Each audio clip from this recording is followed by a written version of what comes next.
Peacemaker, the Colt Single Action Army, the most iconic and important American firearm ever made, recognized the world over literally by billions of people around the globe, in every time zone and in every language. It is an absolute pleasure and privilege to sit here today and talk to you about the finest example in private circulation, the cornerstone of our May premier firearms auction consigned to us out of the world-class, award-winning, celebrated Brig and Louise Pemberton Collection. Certain guns will always stick out, even amongst some of the most elite, and this is certainly one of those. I've had the opportunity to talk about a lot of great single actions, and I'm very passionate about them. One of my favorite subjects, and as we started, I called it the most iconic and legendary American firearm ever made, and we believe that. And why is that, right? You've heard me say this is America, this is apple pie, and that is what the Colt Single Action Army represents. And just want to take the opportunity to dive down a little bit deeper and explain the mindset, because I think pound for pound, this is one of the greatest firearms we've ever sold. Serial number 126506, more affectionately known as Black Beauty. What's special about Black Beauty is it's not who the gun was presented to. We had the Milliken Dragoon, the McClatchy Root. This is Black Beauty. It's necessary to try and frame the Colt Single Action Army in time and space, right? Talking about it being the most iconic and important American firearm ever made. And we're saying 1850 to 1900 is the golden age of American firearms manufacturing and design. It's also the golden age of American firearms decoration. And here we are smack dab in the middle of it. And so it's hard to sort through where do we start, right? And what do we leave out? And hitting the high notes, Colt's genius. Who was Sam Colt? An inventor, yes. A visionary, absolutely. An early American industrial tycoon. He doesn't get the credit he deserves. But if Sam Colt was anything, he was a shrewd and strategic businessman. And the most important thing that Sam Colt did was patent the revolver. And not only in America, but also abroad. That was Sam Colt's genius. That's what allowed him to keep the competition out. In 1851, Sam Colt famously goes through a lawsuit against the Massachusetts Arms Company, and he wins. That's hyper important, because looking at the percussion era into the cartridge era, when I say 1850 to 1900, we're effectively going, from steam engine to jet engine in that short amount of time, right? From percussion to machine gun. And so what's relevant? Well, in 1855, a former employee of Colt, Roland White, develops the first bored-through cylinder firing a self-contained metallic cartridge. These are the Smith & Wesson first, little 22 caliber tip-up, and the projectile was just as hard to develop as the firearm itself. Well, Roland White gave Colt the opportunity to buy that self-contained metallic cartridge and that bored-through cylinder, and Sam Colt turns him down. Roland White goes to Smith & Wesson, the rest is history, right? At that same time, we go through to the American Civil War, and you have the 1860 Army being the primary issued weapon of the federal government. Yet Smith & Wesson's producing Smith & Wesson number 2 armies, firing a 32 caliber rimfire cartridge. Well, spit it out, Kevin. What does it all mean? At that same time, you have Henry Rifle during the American Civil War, firing a 44 caliber rimfire cartridge. You have Spencer's, and so Roland White's patent protected the development of the Colt Single Action, or any of its competitors. That seminal moment is Roland White's patents expiring in 1869. And in that short amount of time, it's a race to the finish line on who can develop a large, potent, man-stopping, firing revolver and leave it up to the man who patented the revolver, Sam Colt. So from 1869 to 1872, and even previously, you have this.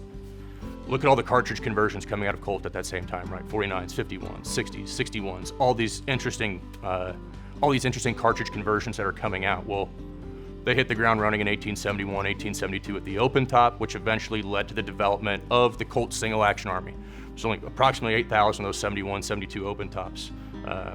Single action is the genesis of that open top. And in 1872, it's tested by the federal government and adopted.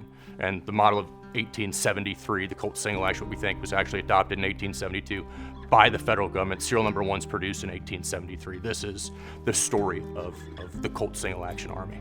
And so from that time period moving forward, around the world and around the country, anybody who's anybody has a Colt Single Action Army. Who do I mean? Bat Masterson, Buffalo Bill Cody, John Wesley Hardin, Wyatt Earp and his brothers, the Daltons, the James brothers. Pat Garrett famously kills Billy the Kid with a Colt Single Action Army that just so happens to be the most expensive firearm ever sold at auction. Theodore Roosevelt, essentially every Texas Ranger, even today, but including Frank Hamer, killer of Bonnie and Clyde. And here's the most interesting one, and I think it bookends it just absolutely perfectly when you think about Custer and his men riding on the Rosebud campaign, right, in the May and June of 1876, have Ainsworth inspected Colt Single Actions on their hip. While the Philadelphia Centennial is going on, they are slaughtered at the Battle of Greasy Grass, the Battle of Little Bighorn. And that's bookended by George Patton in 1944, leading the vanguard of his Third Army up to liberate the 101st Airborne, surrounded at Bastogne, wearing a factory-engraved, silver-plated, carved ivory-gripped, shipped to Shelton Payne in El Paso, Texas, first-generation 45 caliber Colt Single Action Army. That is exactly what I mean here, folks. That is why the Colt Single Action Army is woven into the American fabric. Like it or not, it is part of our DNA. Anybody who is anybody over essentially 70 years, hard men who shaped and built America, conquered the West, and then conquered tyranny in Europe, carried Single Action Army revolvers. And so when we say that the Single Action Army is recognized by literally billions of people around the globe, it is. You close your eyes and you see that silhouette of a 7.5-inch Colt Single Action Army, and people in Italy, China, Japan, what do they think of? Cowboy gun, America. The Colt Single Action Army is America. It is the absolute definition of the unstoppable spirit of America. We just talked about the canvas. Now let's talk about the artist. Enter Louis Daniel Nimschke. Born in approximately 1832, he immigrates to the United States in 1850 as a trained European engraver. A lot to unpack here. Nimschke never left New York, he stayed in New York. He also, unlike his contemporaries, when we think about the great American engraving houses, the great American engraving dynasties, of course, the Youngs and the Ulrichs, who were predominantly company men, while they might have bounced around. You look at Gustav Young, who was at Colt, and then went to Smith & Wesson. You'll see him being contracted on other guns, such as Winchesters, but what makes that so rare is, of course, he was a company man. You have the Ulrichs, we typically associate with Winchester and Marlin. What is so neat and unique about Louis Nimschke is he was an independent contractor. Nimschke cut for 100 different manufacturers, right? So you have every shape and size and surface. And again, going back to 1850 to 1900, being the golden era of American firearms manufacturing, as I previously stated, it was also the golden era of American firearms decoration. People are gonna say, Nimschke was born in Germany. He was a trained European engraver. Louis D. Nimschke, to me, is the definition of an American engraver. And while he might have had, at 17 years old, his training in Europe, he developed his own style, right? He's the most revered and copied engraver even till today. The New York School of Engraving, when we talk about New York engraving, we're talking about L.D. Nimschke's style engraving. That is Louis Daniel Nimschke. That is how important and significant he is to decorated American firearms at the height, at the golden age of American firearms decoration. And, you know, we can talk about various companies and their record keeping and fires and what was destroyed and what wasn't destroyed. What we have on Louis D. Nimschke in his scrapbook, we have his catalog raisonné, more or less, which estimates suggest that it represents 5% of his work. I have had the privilege of handling that book, the original book, in my hands, flipping through it. I've held Nimschke's chisels, I've held his hammers, I've held his punches. They have now been donated to the Metropolitan Museum of Art. I would encourage everybody to get on the website and check it out, because from what's published in that book, there's more to it. But it's the closest thing we have, right? Colt lost their records. We don't even know what guns were quote unquote factory engraved. This is actual work that Nimschke cut himself. I was always taught to call them smoke pulls or ink pulls, or I guess technically they're ink pulls, but this is actual pulls right off the guns themselves. Black Beauty's in there, 1888. And as that book progresses, you can see him change and develop and develop and develop. And what you have is a virtuoso of his time, a true generational talent. How so? You think Twain writing Huckleberry Finn. You think of Frederick Remington creating Bronco Buster, of which there's a Colt Single Action Army on that very, very famous sculpture. You think of Grant Wood, American Gothic. Take it a step further. This is Jimi Hendrix playing Woodstock. This is MJ in the 90s Bulls. You have a generational talent at the peak and height of his career, cutting on the most important surface. It gives me chills.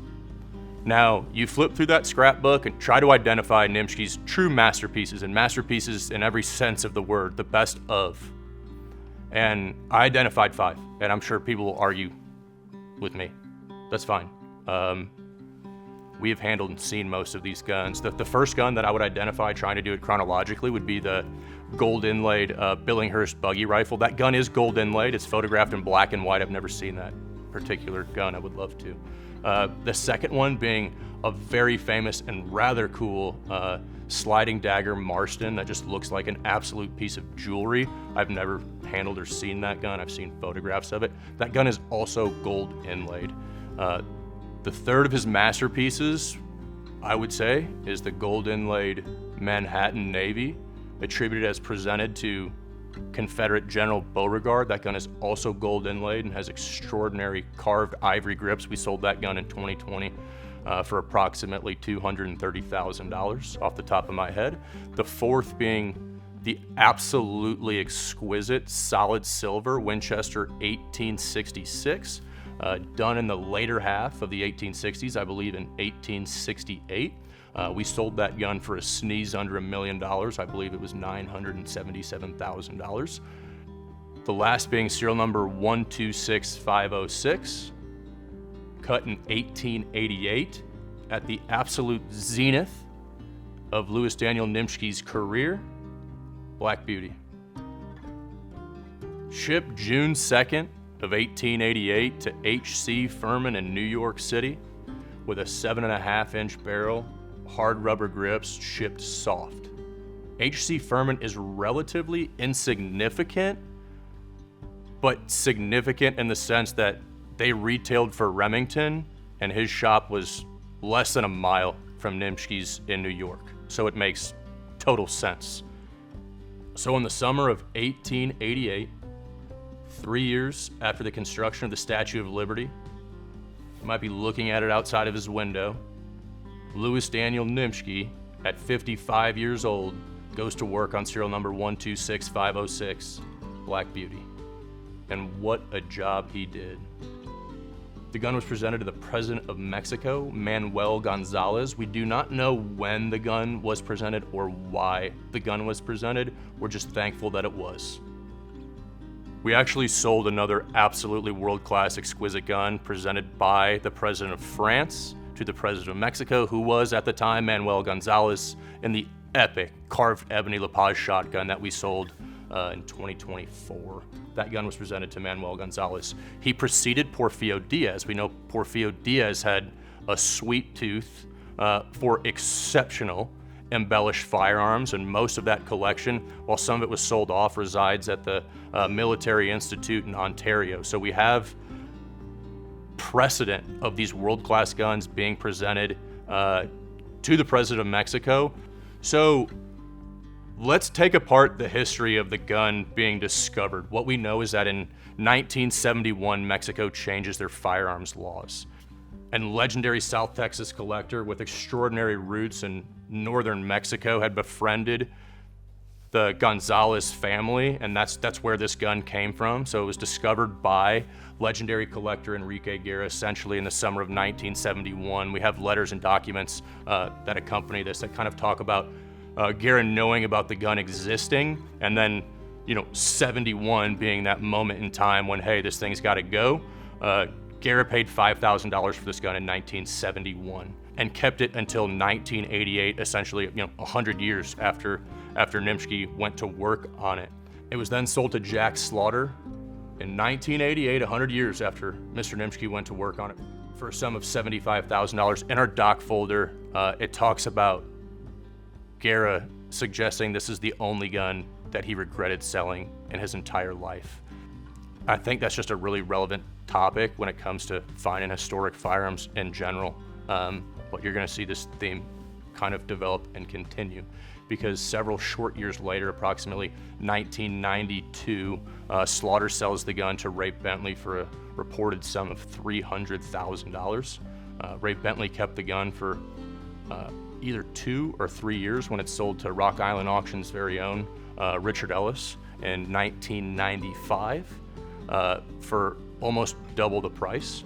It was Mr. Ellis who purchased the original pulls, those smoke pulls that we talk about, from Nimschke's scrapbook from Richard Marone in 1996. Richard told me he paid $10,000 for those pulls in 1996 out of Marone's collection. Marone's collection was famously sold by Butterfield and Butterfield in October of 1996, but Richard was the one who put the pulls with the gun. At that time, I told you that scrapbook is massive, and why I encourage you to get on the Met's website is there's a lot of unpublished work that didn't make the book that Malloy produced.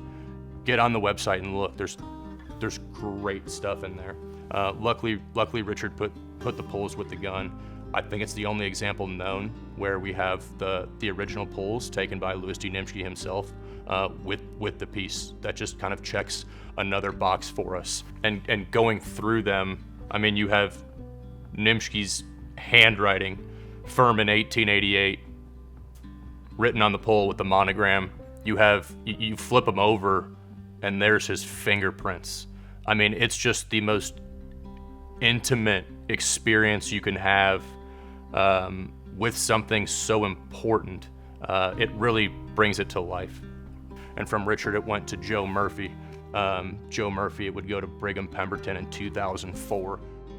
Going back to the early 90s, the gun was offered to Brig Pemberton for $300,000 when Ray Bentley purchased it. And I think it's a cautionary tale. It's a worthwhile tale. That gun, was seared in not only Brig but Louise's frontal cortex is the one that got away. They couldn't afford it, couldn't make it happen. As fate would have it, he got another crack at it approximately 10 years later. As we know, that's not always the case with these world-class guns, and that many times they get institutionalized, whether by museums or collections, legacy collections for generations. So this gun coming back up for sale in 2025, 21 years after Brig Pemberton acquired it, speaks to it. How many of those people didn't have a second shot, and now you do.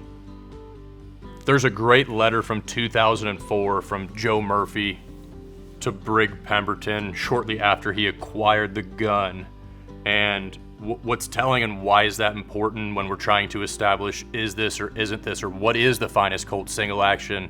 And we're comparing this purely and directly to the Sears and Roebuck Cowboy Special 5.5-inch 45 caliber gun, is that Joe Murphy owned both of them. And in his letter to Brig Pemberton, he calls Black Beauty one of a kind and states that it could be considered the A1 of the Colt Single Action Army line. So when we say, and I say that I think it's the finest Colt single action in private circulation, don't just take our word for it. Here's a man who owned both of them. Here's what you have to do, okay? And I've had the privilege, and I've talked to several collectors out there, and it's fun. And is it subjective? Absolutely. But I do think there is some true arithmetic on 1 + 1 = 2 when you look at this gun. Let's talk about the greatest known Colt single actions, right? You have serial number 1, essentially a no-finish gun. Greg Martin famously sold that gun at a Las Vegas auction. I can't remember what year. I remember sitting in the audience and watching it, and that gun almost brought $1 million, I believe. It was just under $900,000 for serial number 1 Colt single action. As I previously stated, the world record for a single firearm at auction was the gun that Pat Garrett used to kill Billy the Kid. It brought $6 million. And then you look at these embellished guns, and so your mind's automatically going to go to the panel scene guns from Colt's 1876 Philadelphia exhibition display. Now, there's several of those, right? Several known, and that gets cloudy because now you're comparing the best of those against the best of themselves. And I think that's rather tough. You have the Pinkerton gun, also a panel scene gun, world-class gun. And I'm going a long way to get here. Its direct comparable is the Helfrich gold inlaid Sears and Roebuck Cowboy Special. That would be your closest rival to Black Beauty. Now that gun is barely antique. Shipped in 1897. It didn't sell until the mid-20s, as far as I know, the 1920s. It didn't really do much other than sit in a few collections and reportedly may or may not have a little bit of a condition issue. And so, here we are. The Sears and Roebuck gun's a 5.5-inch 45. Black Beauty's a 7.5-inch 44/40. It's gold inlaid through and through, and why is this a masterpiece? We can talk about the history of this gun all we want, why the single action's important. What's important is studying this specimen, and that's exactly what it is to see Nimschke's work. Because even now with those second generation factory engraved guns, you see the samplers. This is Nimschke showing what he was capable of. This is the most gold that Nimschke used throughout his career. It's beautifully done, elegantly done. 2 bands on the muzzle, 2 bands on the breech. It's highlighted on the top strap, on the cylinder, on the frame, on the grip strap. Beautiful monogram, of course, on the top of the grip strap. But he uses every one of his techniques when it comes to borders and scroll. We have a beautiful eagle on the recoil shield on the left side. The barrel is my favorite part of the gun.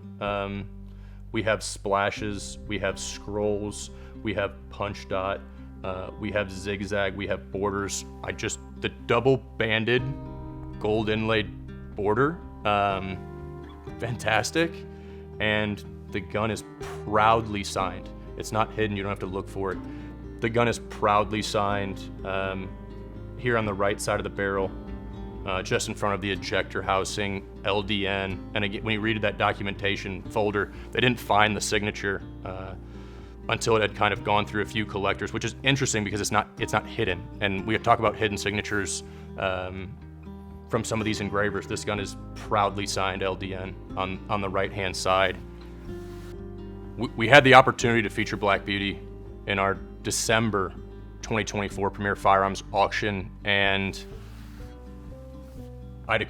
we declined because we wanted to do this gun justice. We wanted to do Brig and Louise Pemberton justice when we sold it. This gun deserves to be shouted from the highest mountaintop how truly great and elite that it is, when we say that it's deserving of the finest collections in the world, we mean it transcends firearms collecting. It's worthy of any public institution anywhere in the world as what it is. The finest Colt Single Action in private circulation. The Colt Single Action Army is America. America is the Colt Single Action Army. Come witness the unstoppable spirit of America at our May 2nd through the 4th premiere sale. Come behold Black Beauty.